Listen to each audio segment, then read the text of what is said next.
That brings us to Isaiah 55, verses 10 to 13. Donc, cela nous amène dans le livre d'Ésaïe 55, 10 à 13.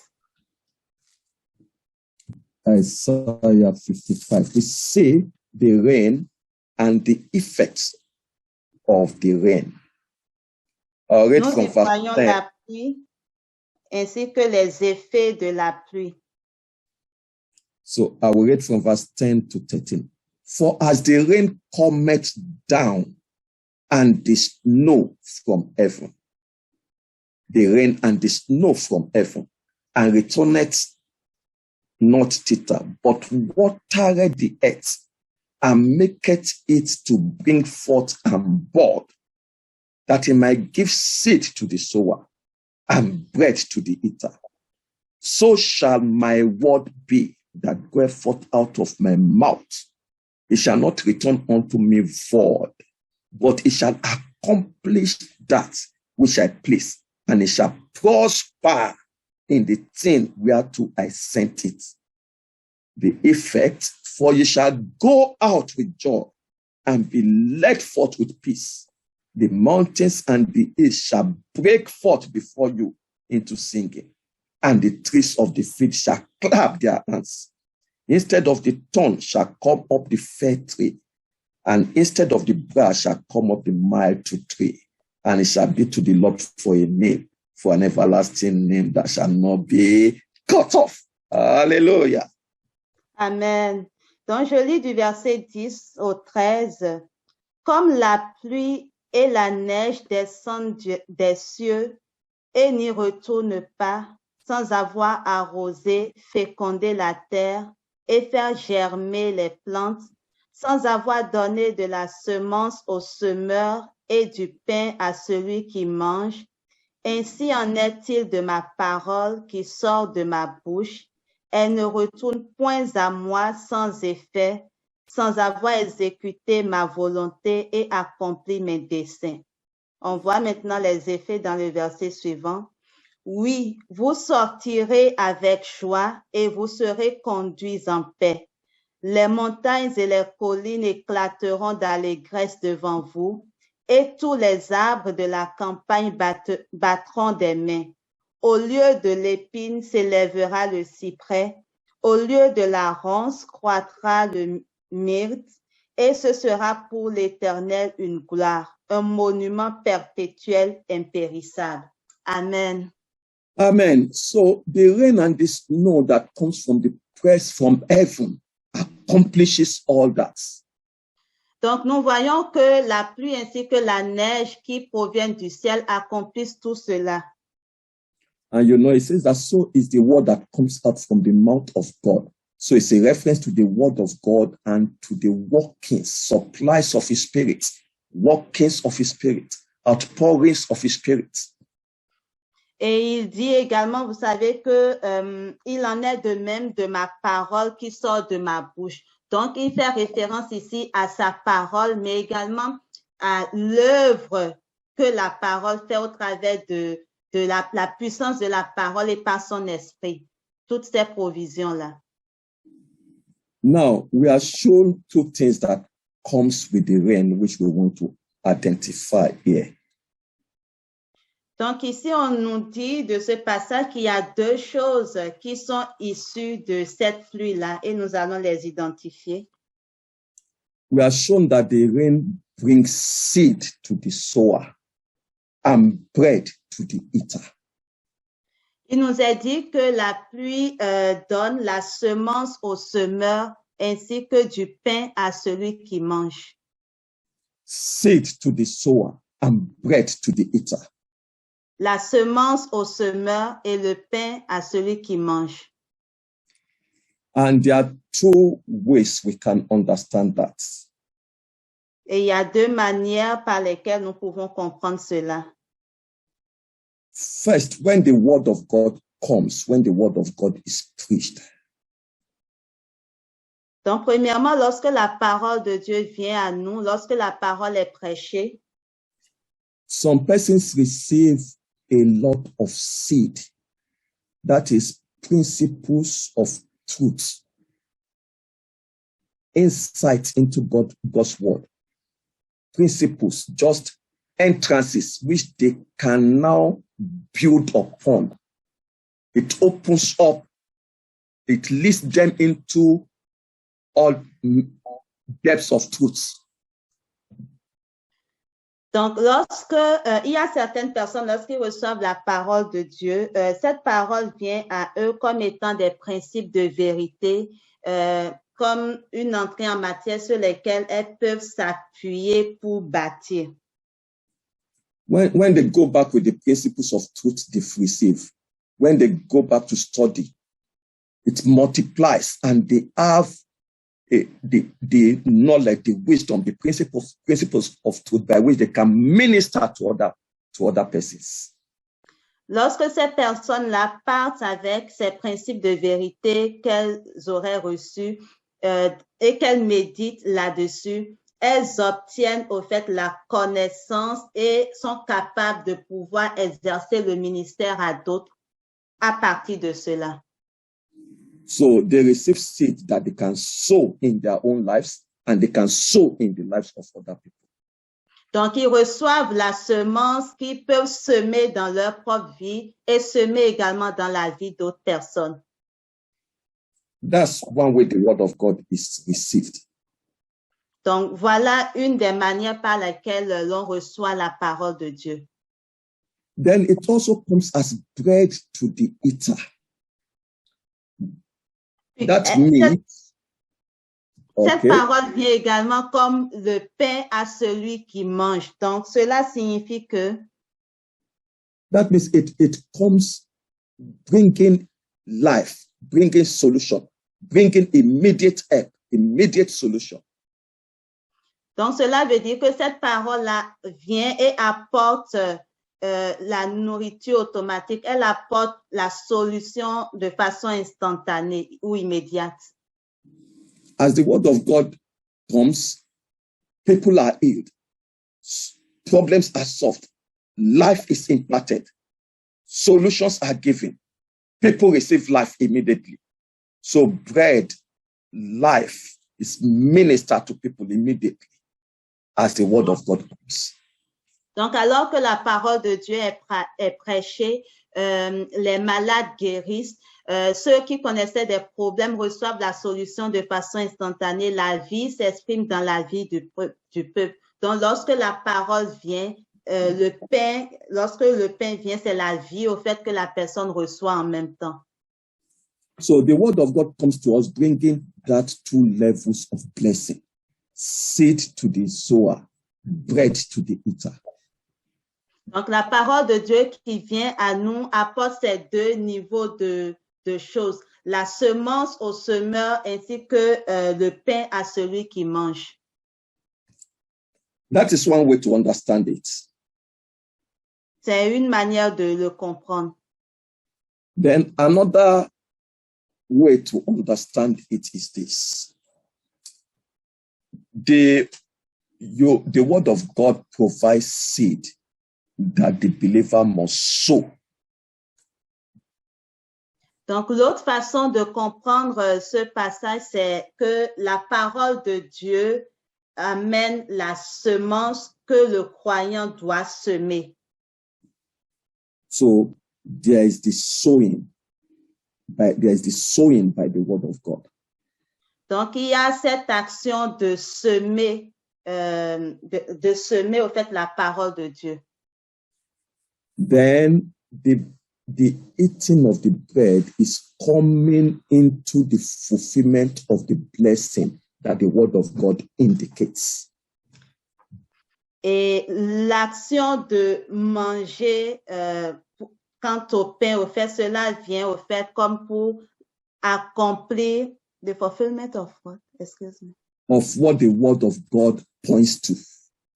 Donc, cela vient accomplir ce que la parole a dit au fait. Ça vient accomplir exactement ce pourquoi la parole a été envoyée.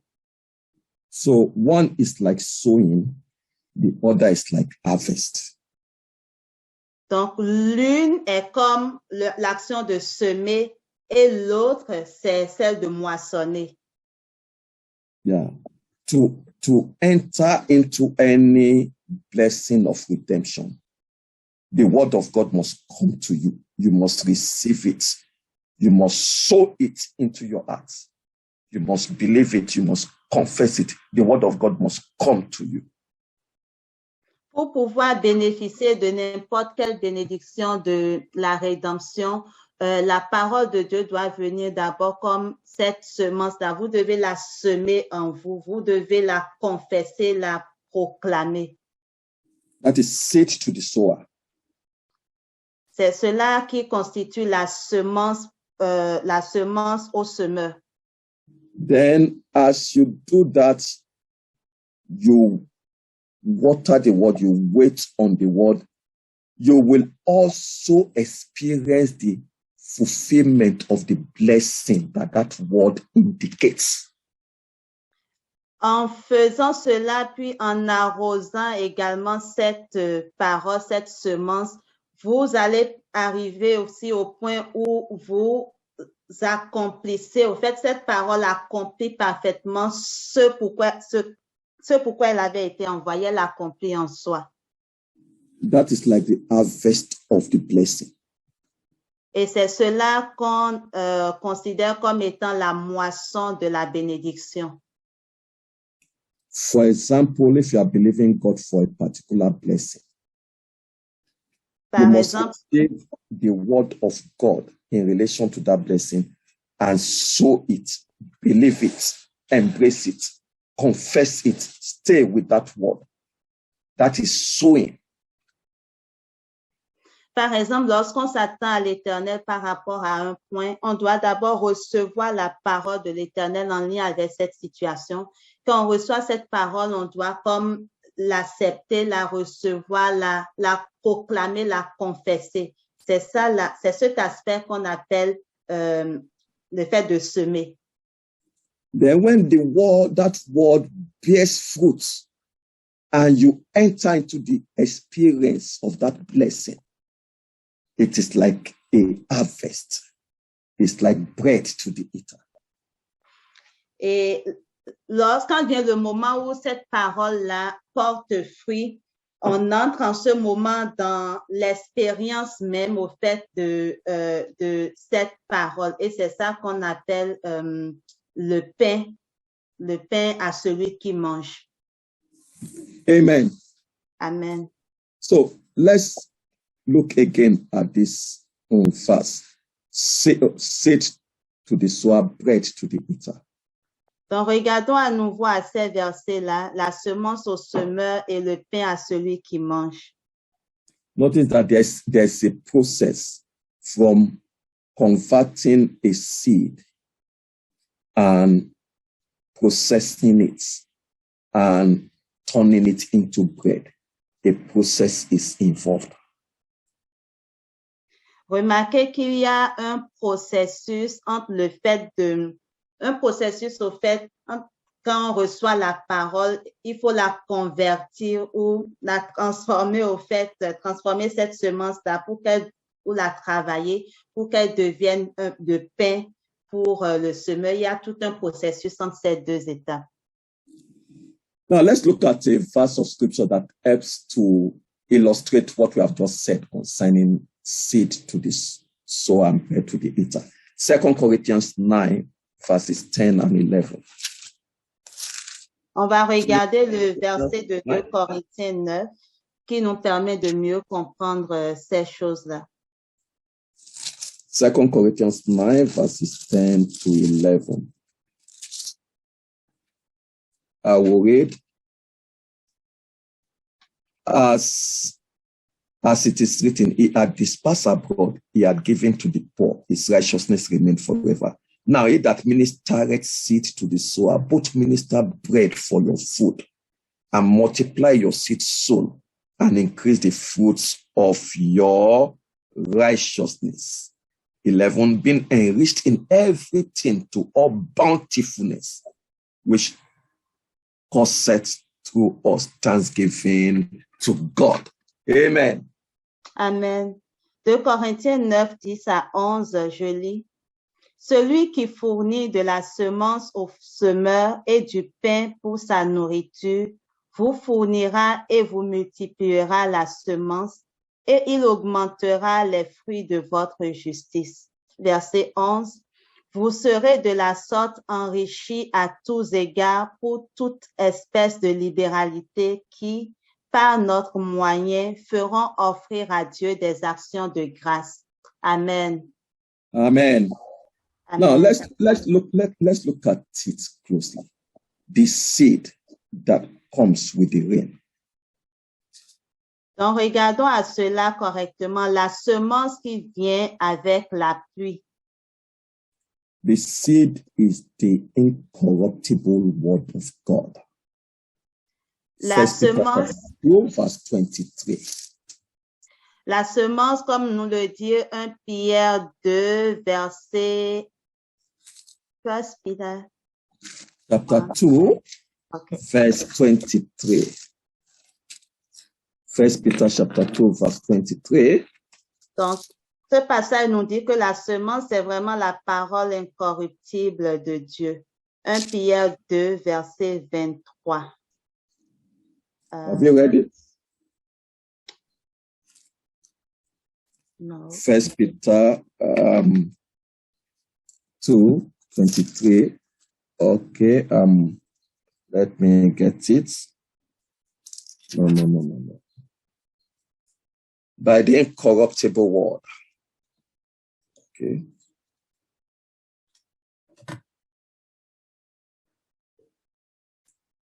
Okay, it's chapter 1, not chapter 2. Okay. First Peter chapter 1, verses 22 and 23. 1 Pierre 1, 22 à 23 plutôt. Should I read it? Yeah, read it. Okay. 1 Pierre 1, 22 à 23. Ayant purifié vos âmes en obéissant à la vérité pour avoir un amour fraternel sincère, aimez-vous ardemment les uns les autres de tout votre cœur, puisque vous avez été régénérés, non par une semence corruptible, mais par une semence incorruptible, par la parole vivante et permanente de Dieu. Amen. Amen. Amen. So it talks of the incorruptible seed of the word of God. Donc, cela nous parle de la semence incorruptible de la parole de Dieu. So also, you recall in Matthew 13, the parable of the sower. The sower went forth to sow, and we are told that the seed is the word of the kingdom. Et vous vous souvenez du passage de Matthieu 13 qui parle de la parabole du semeur. On nous dit que le semeur est sorti pour semer et à la fin, on nous dit que la semence, c'est la parole du royaume. But we find another application in Matthew, in verse 38 of that Matthew 13. We are told that the seed, the good seed, are the children of the kingdom. Puis, on voit une autre interprétation de cela toujours dans le passage de Matthieu 13 au verset 38. Yeah, verse 38. Okay. Verse 38. Au verset 38, on nous dit que la semence, ce sont les fils du royaume. So the good seed are the children of the kingdom. Is that clear? Donc, that la what you- bonne semence, la bonne semence, c'est les fils du royaume. So the seed, the word of the kingdom, the incorruptible seed, right? Then the man of the kingdom. Hallelujah. Excuse me, I didn't get it. The word of the kingdom. Then the man of the kingdom. The man, the person of the kingdom. Donc, nous avons la parole du royaume, mais on a également l'homme du royaume, l'homme même du royaume. Amen. Amen. Remember in John 15:24, the Lord says that except a corn of wheat falls to the ground and die, it abides alone. So the Lord Jesus Christ was like the seed, a corn of wheat. Praise the name of Donc, souvenez-vous du passage de Jean 15, verset 24. On nous dit que si la... Je vais le lire. Should we read Jean it? 15, verset 24. Yeah, I'm looking for it. John 15, 24.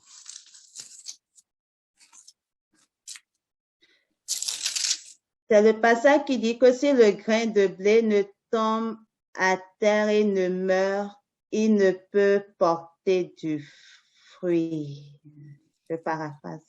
Am I right? Is that the passage? No. Oh, except a corn of wheat falls to the ground and die, it abides alone. Wow, wow, wow, wow.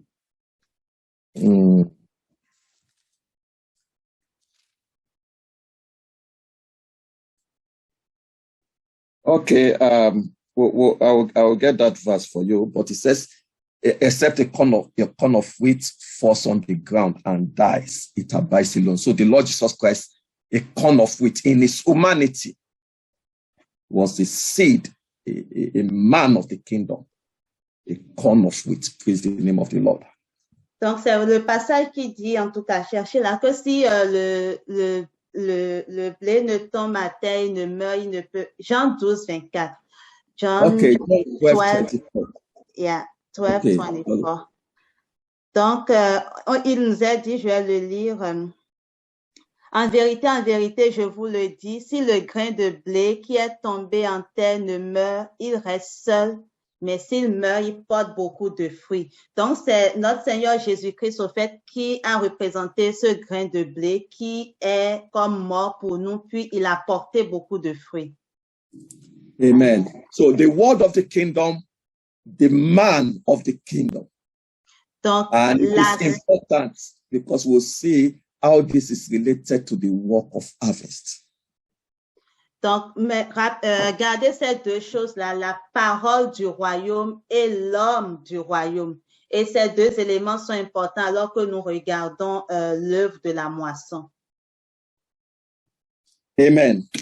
Amen. Now, in the scriptures, in relation to our inheritance, the Bible talks about two principal seeds, the wheat and the barley. Donc, en lien avec notre rédemption, le Seigneur parle de deux types de semences, le blé et l'ivraie.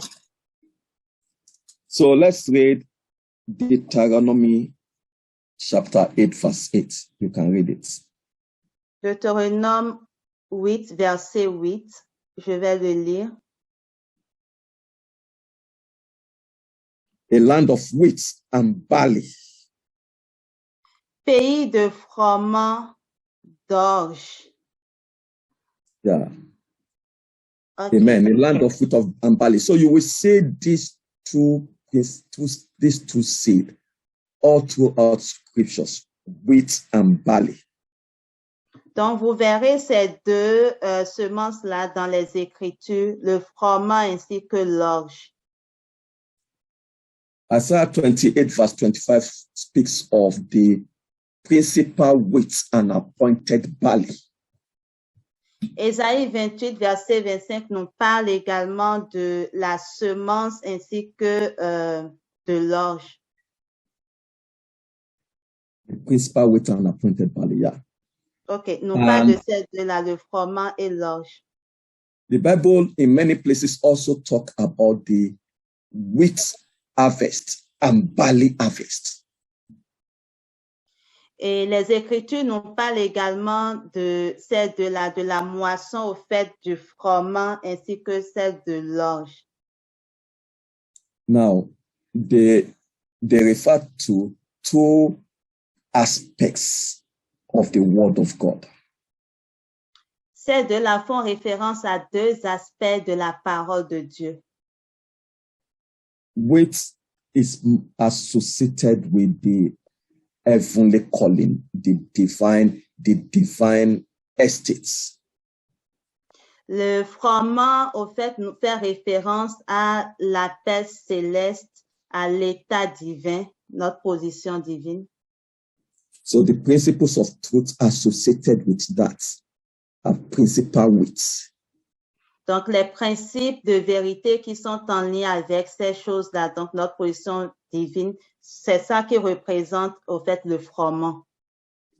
Barley is associated with judgment. L'orge est en lien avec le jugement. Amen. Amen. So just as they relate to two aspects of the word of the kingdom, they also relate to two classes of overcomers, two classes of believers. Remember, we said the seed is also a man of the kingdom. Donc, de la même manière que ces deux éléments, donc le froment et l'orge, se font référence au fait à deux éléments dans l'œuvre du royaume, ces éléments représentent également deux classes de vainqueurs. Rappelez-vous qu'on a dit précédemment que la semence, c'est aussi le fils du royaume.